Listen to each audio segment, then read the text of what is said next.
Hello guys, how are you? Today I'll show you how to download Windows 10 latest version. Open your browser, search on Google, download Windows 10. Also I have added the link below in the description. You can follow that. Now right click on your mouse, then select Inspect. Or you can select Toggle Device toolbar from here. Reload or refresh your browser. Now you can select the Windows edition from here and confirm. Second step, you need to select the product language and confirm. I am going to select English International. Now your Windows 10 is ready for download. Select your desired version or bit from here. I am going to download 64-bit. That's it.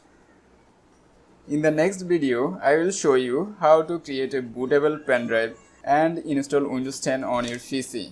Thanks for watching. Don't forget to subscribe and share. See you in the next video.